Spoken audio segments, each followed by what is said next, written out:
All right. How's everybody doing? It's the end of the day. Hopefully you have some energy, some awesome talks today. So give the faculty and staff a round of applause for putting all this together. Thank you for having me. Today I want to talk a little bit about open source because we're at an open source conference and it seems like that's a good thing to talk about. And the title of my talk is Open Source, It's Not About Software, which is a crazy idea because we call it open source software, OSS, right? Just to give a little bit of an introduction, my name is Matt Curry. My unofficial title at Allstate is Superfly Cloud Guy because I like to put that on business cards so that vendors don't bother me because they don't think I have enough money to buy anything if my title is not official. Twitter handle, Matt J. Curry. And actually, since this is my first international talk, I kind of wanted to get the speaker selfie out of the way here. So if you all don't mind me for a second. All right. So I like to try and infuse a bit of energy into my talks, which means you'll notice I'm pacing around a little bit. Don't mind me. It's just kind of something that I do. And then, does this clicker work?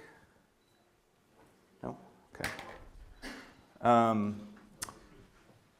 And so, I noticed that some of the previous speakers tried to get the audience engaged. So I was wondering if everybody could just raise their hand.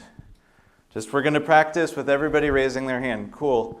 So we're going to have a little bit of fun with this picture on Twitter. And we'll just say, I asked you who thinks that Microsoft is the best software company in the world, right? Let's hit continue.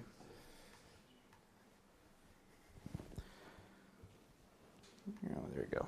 It'll work now. Thank you. How many people do we have from Allstate? Quite a few. How many students?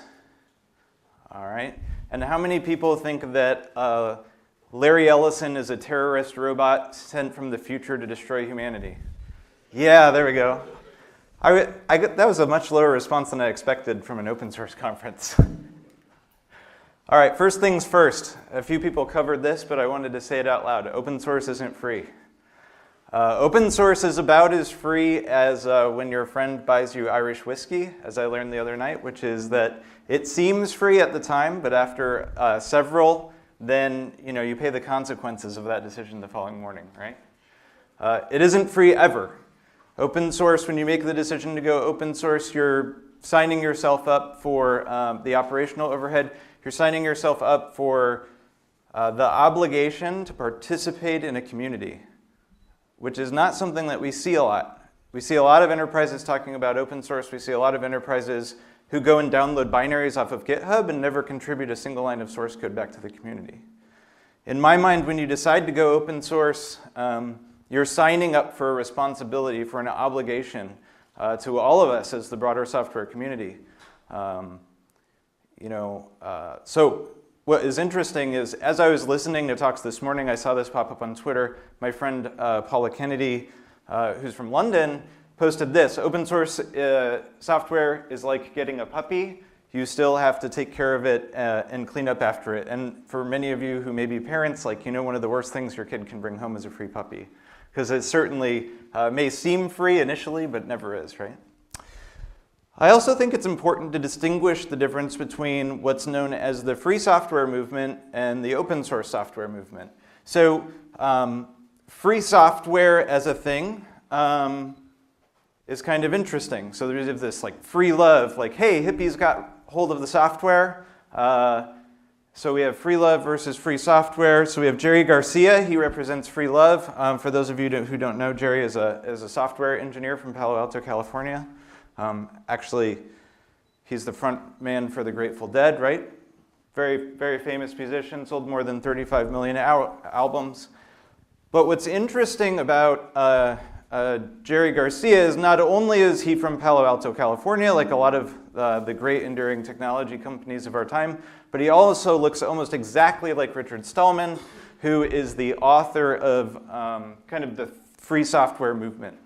And the one thing that Richard really talks about in terms of free software is that he has very strong opinions about what licenses are acceptable and, more importantly, ethical. So the difference between free software and open source is the free software movement says that this idea of freedom and being able to do whatever I want to do with software and repackage and redistribute and change it is actually an ethical issue, whereas most of the open source community actually falls on the other side of that, which is just, it's practical. I want to be able to see inside the black box. I want to be able to know what I'm running. If it doesn't do what I want to be able to make sure I can make it do what I want, right? So one thing I like to do when we're talking about big, broad concepts like open source and what is it, is to think about the words. So what do the words mean? The word open has a Germanic and Old English origin, which is really about allowing access, passage, or a view through an empty space. And what's interesting about that is, based on this definition, you think about there's a core meaning of accessibility. Open software should be very accessible. And there's a lot of free source code on GitHub that many folk would label as open source that is not accessible. You try and download it and run it yourself, and unless you're provided a Docker container, so thanks Paul for giving that great introduction, but unless you're provided a Docker container or some very explicit instructions as to how to build this software, good luck, right? Next thing you know, you're 2 weeks in and you feel like you're building BSD from scratch in 1995, which is what we're doing. And at that point, who's given up? Because you've got so much sunk into it. But open source software should be accessible. It should be easy. The time to the endorphins hitting your brain of, oh my gosh, this is so exciting, I can do cool stuff, should be as short as possible. Which is why I think we're seeing a lot of large, healthy open source projects move towards solutions like Docker, because I can do a Docker run on my Mac, and next thing I know, I'm up and going, I'm playing with software and seeing what it can do for me. And then source, a place, person, or thing from which something can be obtained. For us, this is really just short for source code, right? Source code is where all software starts. I want to talk a little bit about the benefits of creating open source. So a lot of us talk about the benefits of using it, right? So we have all this great technology. We have Docker as a great open source project. We have Kafka, for those of you who have been playing in the big data space, Hadoop. There's a number of security projects that were presented earlier today that are all open source. PHP as a language itself is open source, as are many of the languages that we're using. But what about as an enterprise or as a community or as an individual, this idea of, should I create an open source project? Should I try and foster a community? What are the benefits of that? So one thing is community contributions. People will start to use my software in ways that I didn't anticipate. Hopefully they'll contribute back. And that benefits me, that benefits the project. It helps it to grow, to mature, and hopefully make it better. Developers build better software when others are looking at it. So this is kind of this idea of, oh, I'm going to think about how I'm naming my variables. I'm going to think about how I'm writing my tests. I'm going to think about how my classes are structured versus maybe some of us have written some internal-only software or tried to hack together a project in a very short time frame for work. And you have this 3-paragraph long comment that explains what you did so that you can go back next time, because there's no possible way you could actually discern from the code what it meant or what it was trying to do. I see some folks smirking in the audience because they're totally guilty of that. Helps to develop your company as a tech brand. So I work at Allstate Insurance, not exactly the up-and-coming name in technology, probably more so here in Northern Ireland because our Northern Ireland staff is highly technology focused, but in the United States, we battle with this concept that, the consumers of the world see us as an insurance company. Our core products that we provide is insurance.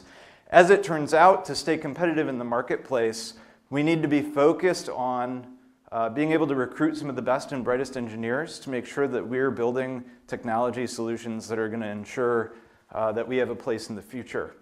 And open source, and the way for us to contribute to open source and build communities, is a way for us to engage engineers who might not otherwise engage with us in terms of hiring and talent.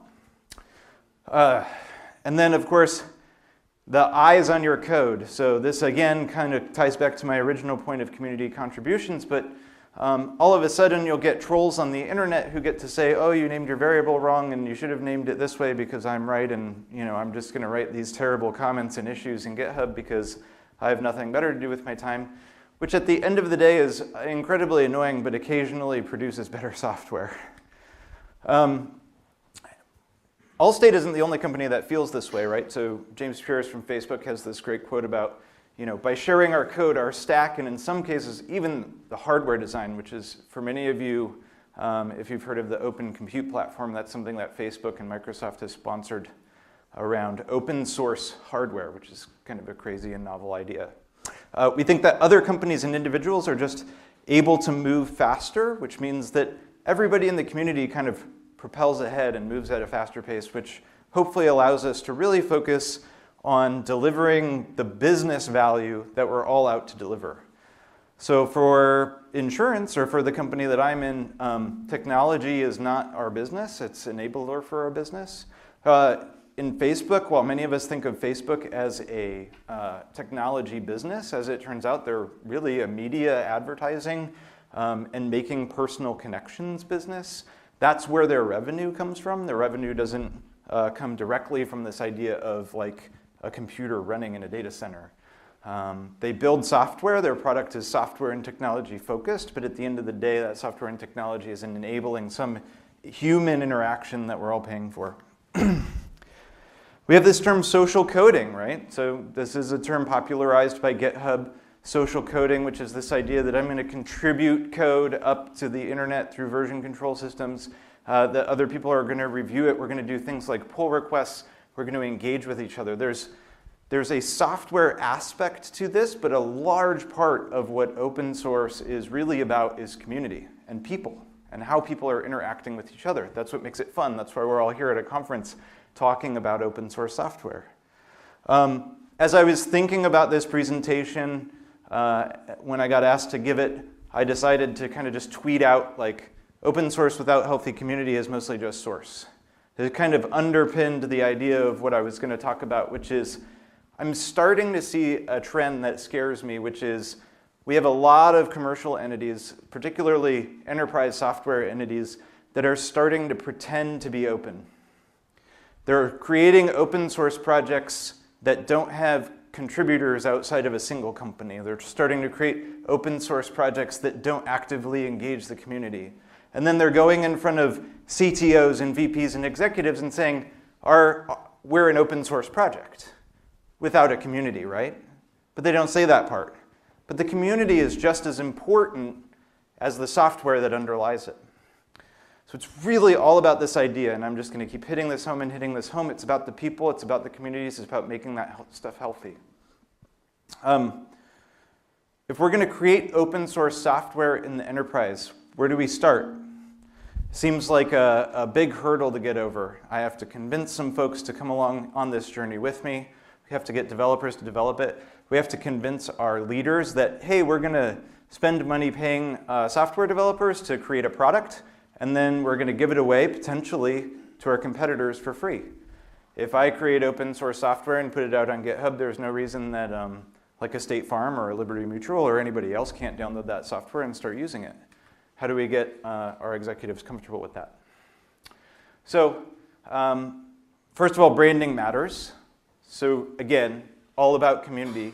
Creating a brand, creating a mechanism, creating a way for people to engage with you as part of the open source community is just as important as releasing the software itself. You want to get legal involved early. There's all these things like contributor license agreements. What license are you going to use? Are you going to use a copyleft or copyright license? Are you going to use a terrible license like GPL, or are you going to use a great license like BSD or Apache 2 or MIT? Can you get executive sponsorship? So one of the first questions you'll get when you go talk to the boss, whoever that may be, about this idea of we're going to give away this stuff that we're developing is this core to our strategic advantage? Is this a business differentiator? Is this something that's differentiating us in the marketplace? So for example, it's probably okay for us to give away automation of infrastructure because almost everybody does infrastructure the same or roughly the same. It's probably not okay for us to give away machine learning models for like how we do claims That's something that's core to our business. That's something that we wouldn't want our competitors to see, right? Security needs to be involved. So this really can't be understated and is really important. You got to pen test your code. You have to do static code analysis. Many companies are running Black Duck. I saw the Black Duck presentation earlier. And you want to know what your dependencies are. You want to know the license types of those dependencies. So you want to build kind of a bill of materials, make sure that you're not obligating yourself through licensing to something that you're not prepared for. So you want to be sure that you really understand the full breadth of what you're about to do as you're releasing this work into the wild. But how do we judge healthy projects? So as many folks have used open source, how many people have used open source in the workplace? Like good half of the room, good half of the room. When you think about bringing an open source project into your enterprise, what are the things that you think about in order to determine if that project is healthy enough to be enterprise ready? And to me, it's these things. How many committers are there? Which is like what size of the community? How many Stack Overflow questions are there? Like how many people are there talking about this piece of software? How many people are there answering questions about this piece of software? Are we having multiple folks answer and able to help me and get through any problems, or is there just one person that shows up, once a week and answers everybody's questions? Jobs postings on LinkedIn.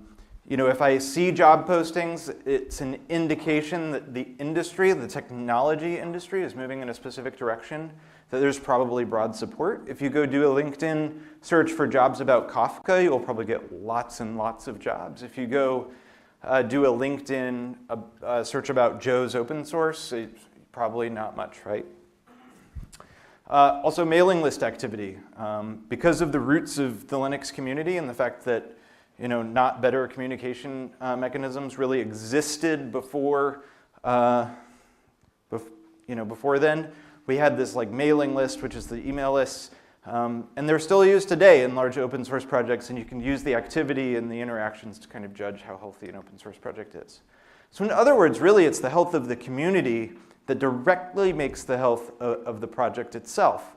And when you're judging how great that software will be, or you're judging how accessible it will be, or how enterprise ready it will be, in many cases you're assessing those things about the community as much, if not more so, than the software.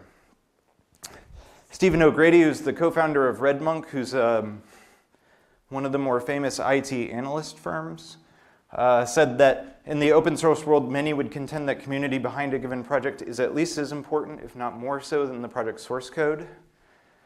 So as developers and engineers, a lot of times we say, oh, we need automated testing, or we need to make sure that the documentation is really fantastic.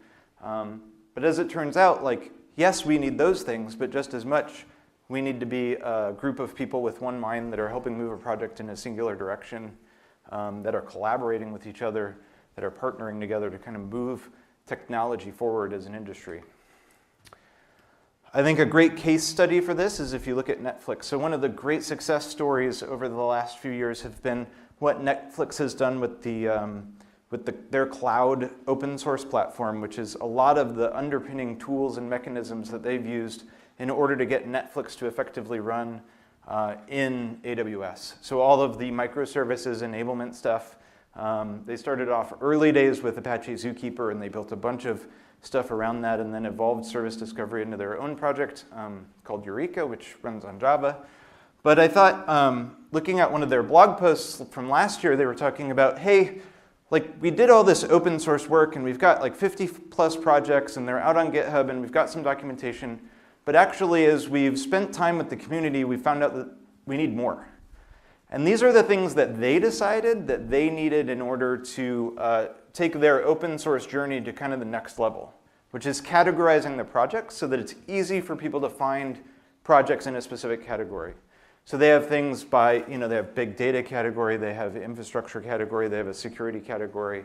So in other words, just making the community aware of the projects that are out there and helping them to find what they're looking for more easily. Because again, hits on this idea of openness and transparency.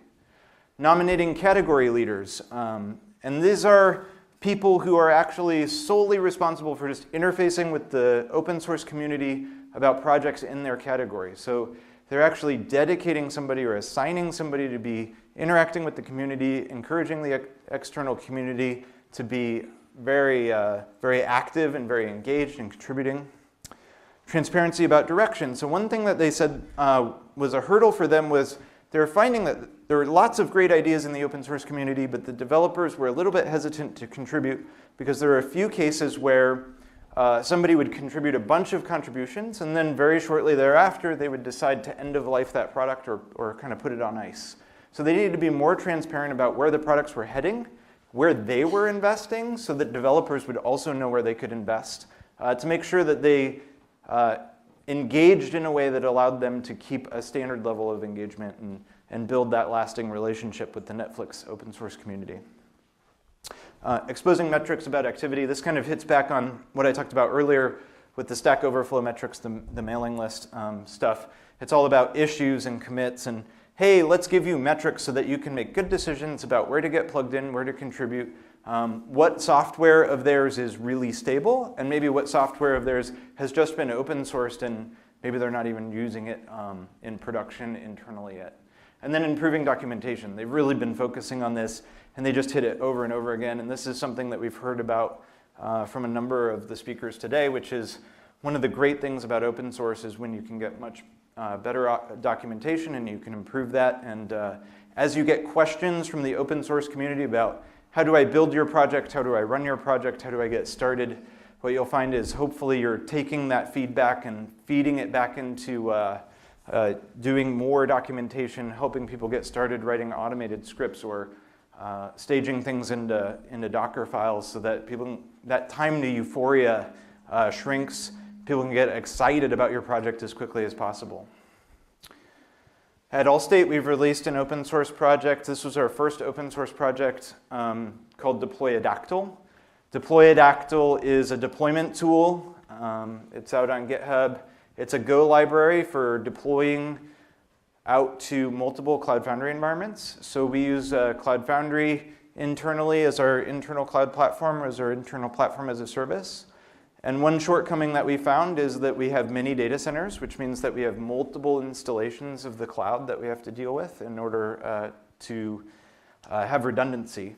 And we didn't really want our developers to have to be aware of how those environments are configured and which data centers or which cloud instances they needed to be deploying to in order to make sure that they maintained a level of resiliency.